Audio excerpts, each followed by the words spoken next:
America likes to think of itself as the land of the free, the home of the brave. But what's happening right now just isn't a good representation of that line. And honestly, America has always had the legacy of getting rid of people that it did not want there. You know, these new slave ships today, they are government chartered planes quietly shipping thousands of immigrants, people of black and brown color, across the world to El Salvador, potentially South Sudan, and the big beautiful bill just passed, and the new Alligator Alcatraz camp just opened up. Let's talk about what this really means and tie historical context, because these are the times where you're going to have to choose. Am I going to help this system that is deporting humans from across the world into different territories, or am I going to stand up for what's right? Let's get into this video. Come to the office with me.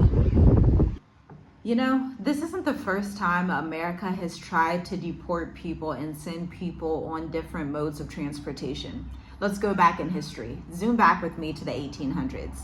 This is when the American Colonization Society funded voyages to send free black people to Liberia, not for their benefit, but because of colonial ties, and they didn't want them there. Next, let's go to the 1830s, where Native Americans were forced onto the Trail of Tears, removed from their ancestral lands under the threat of military violence. And if you want something a little bit more recent as World War II, let's look at the Japanese Americans. 120,000 of them were forced into internment camps far from home. And what does this look like in the modern era? Well, it looks like the war on drugs, mass incarceration, and high-functioning systems to remove black people from communities and place them under state control. This logic has been frighteningly consistent. Define a group as a threat or a nuance, and then build the systems to make them disappear for good. You know, deportation flights are actually the latest iteration of this startling pattern, okay? Because most Americans don't think about it at all. They happen late at night, often from private airfields. ICE detains people, Immigration and Customs Enrollment in America, or enforcement, I should say, in America, and contracts private airlines to operate these flights, which move people out of the country with minimal public scrutiny.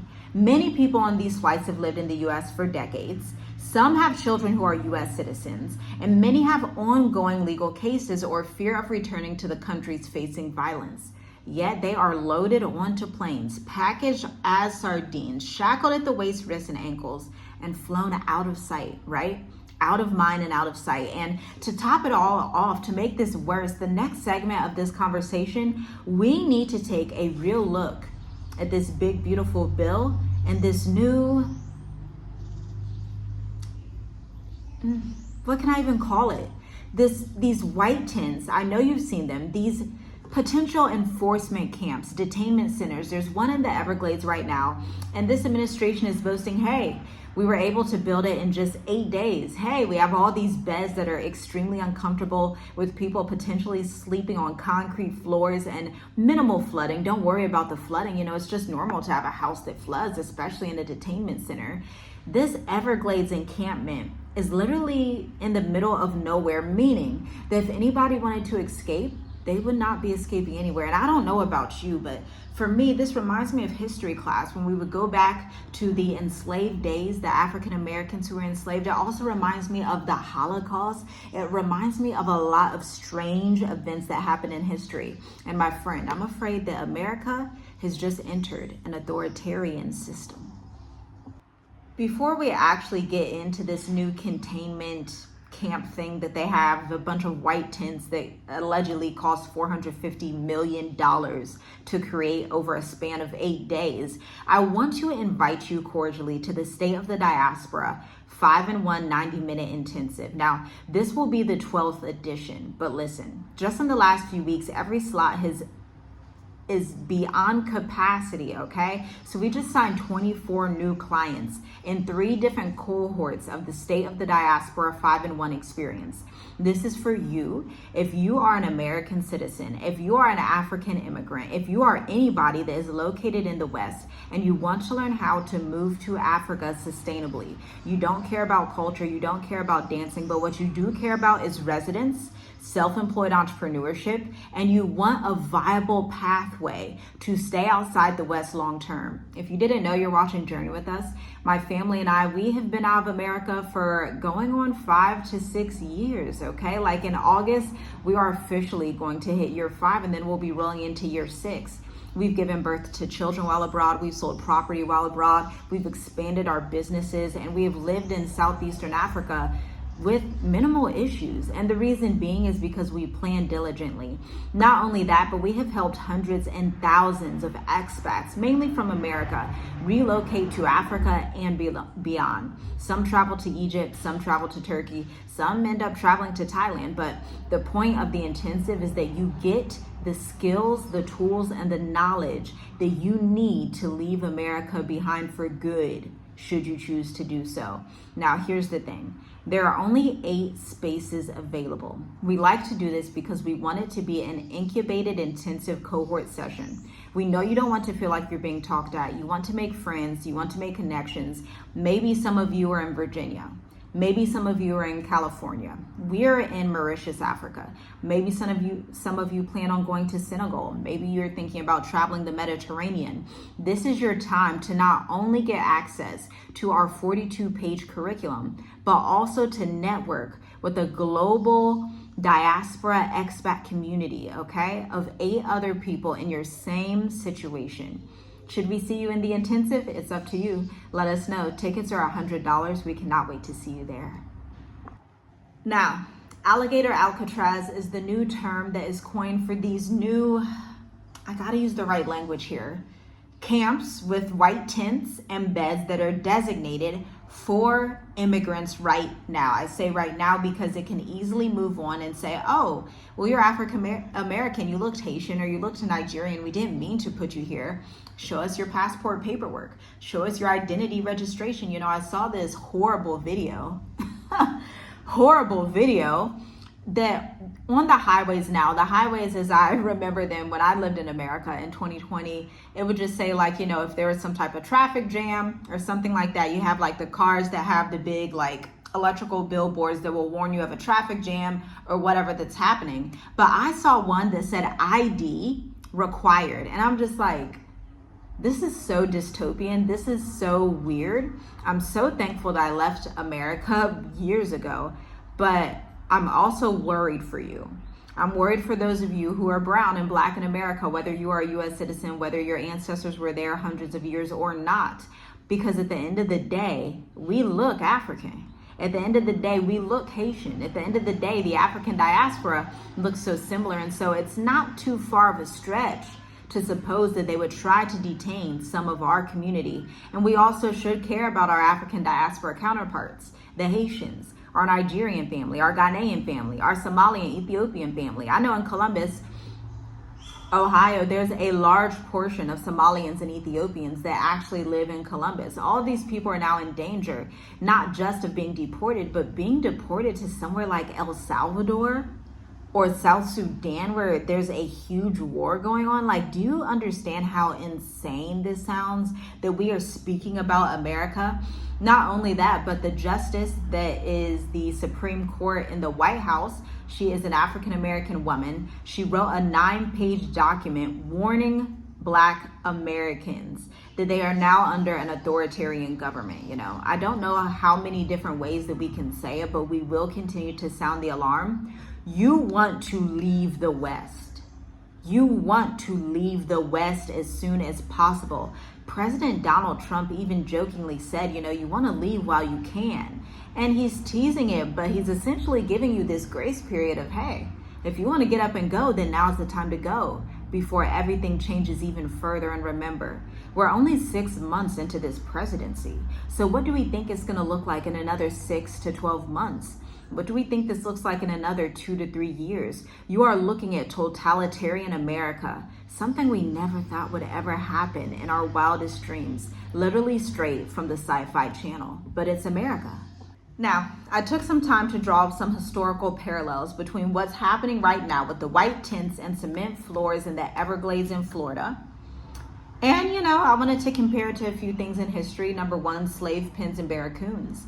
Before there was the plantation, there were the pens, okay? Enslaved Africans were held in crowded, windowless warehouses on the African coast, known as barracoons, while they awaited transport. Many times these places were filled with human feces, all types of just dirt, and just packed bodies on stone cold floors. No privacy, minimal food, built quickly by colonial companies to manage human inventory, because human capital to them was the best capital that they could get. And if they were from Africa, they were the prime, because remember, the Native Americans were not able to battle the diseases that the Europeans brought. But the African DNA is much stronger, and the African DNA would still survive those harsh winters, those harsh, treacherous conditions. Not only that, but they would see all this disease happening, and Africans, we would still be alive today. As we can see, we still have no issue repopulating, okay? Number two, slave ships as floating prisons. Slave ships themselves were mobile detention centers built or rifted rapidly to pack maximum people like sardines. Built for men, women, and children, chained in rows and on wooden planks, designed to deter escape. It wasn't just transportation. It was containment engineering. And like today's border rhetoric, the justification was order and profit, not humanity, not keeping America safe, not keeping the Quakers and the settlers safe. Number three, let's talk about our Native American brothers and sisters who, there's not many of them left today. During the Trail of Tears in the 1830s, Cherokee and other nations were forced into encampments before their death marches west. Hastily built, overcrowded, disease-ridden, which most of them passed away through the diseases, and military guarded. The goal was not safety, but removal. Alligator Alcatraz echoes the same idea. Build a stopgap camp to move the problem people out of sight, right? Out of mind, out of sight. How dare we think of humanity this way? And then the Civil War. Let's go to the Civil War, shall we? Civil War contraband camps. During the Civil War, formerly enslaved people who fled the Union lines were put in contraband camps, thrown together quickly with tents or rough shacks, no sanitization, disease killed thousands. While framed as help, like they always do, it's a marketing ploy. I'm a marketing analyst of 9 years. I know how marketing works. I know how communications works. Always frame it as, let's go help them. They need our help. Help, help, help, right? But these camps were also a way to control the movement of freed Black people. Number five, convict leasing camps. Let's go to shortly after the Civil War, shall we?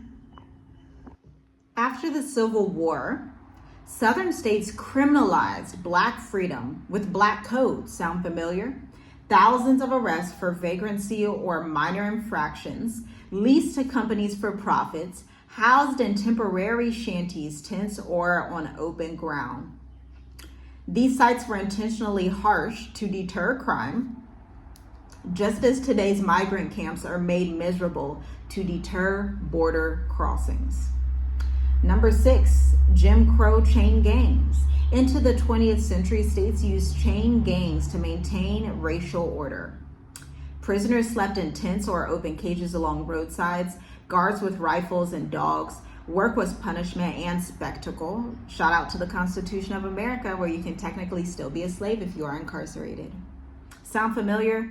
This sounds just like Alligator Alcatraz, as they're calling it, and it's not new. This is a part of the legacy, the lineage. This is what makes America great again. Make sure you have some part of the population that you can enslave and just send across the world and exploit and do whatever you want with, right?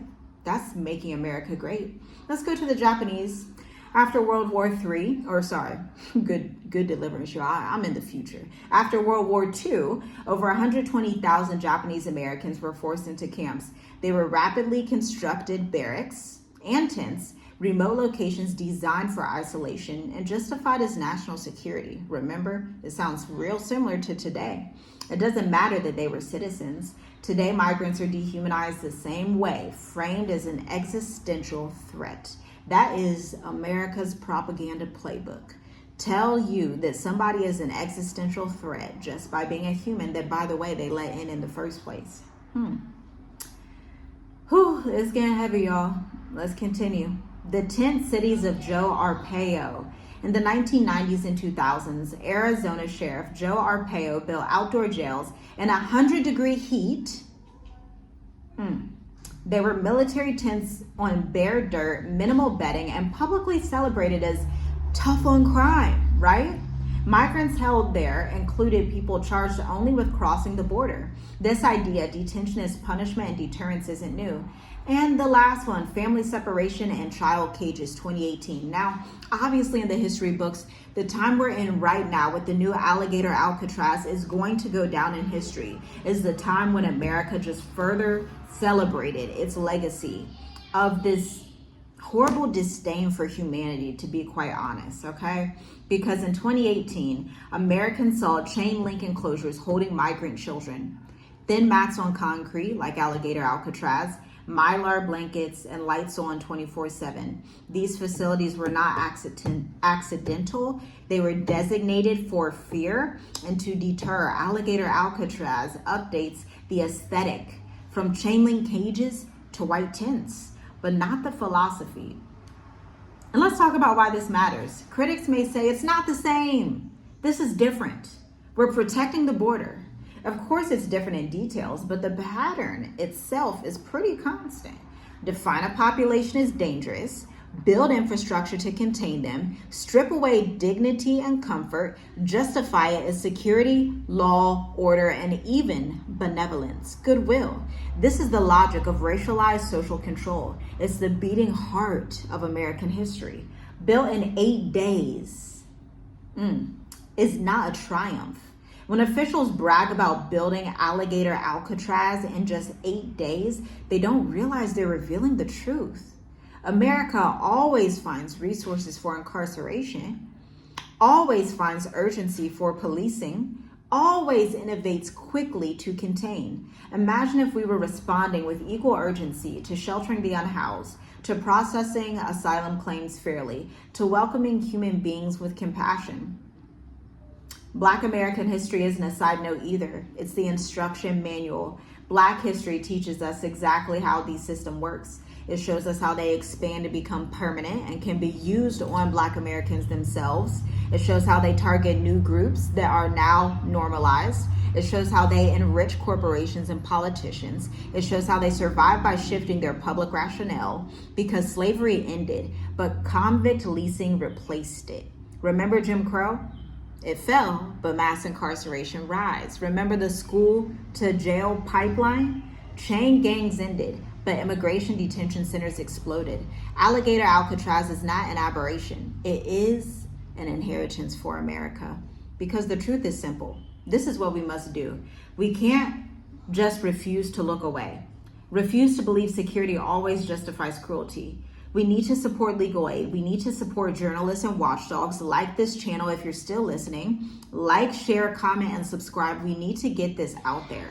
Okay, I have been in Africa for years, but I understand I have family in America. I have cousins in America. I have people in America. I'm from America, so I have a moral duty to come on here and warn you about these things no matter how uncomfortable. Because it's better for you if you leave in the next weeks, the next months, and find your best life in Africa, your dream life, and you don't look back. Heck, I don't care if you go to Thailand. I don't care if you go to Vietnam. I don't care if you go to the Philippines. I don't care if you go to France. Go wherever you feel like you're treated best. But at the end of the day, everything that is happening, you are going to wish there was somebody to warn you about this before it fully comes to pass. Because we are only at the tip of the iceberg. My gosh, when America builds tents on cement floors in 8 days to hold the desperate, just know it isn't protecting itself. It's revealing itself.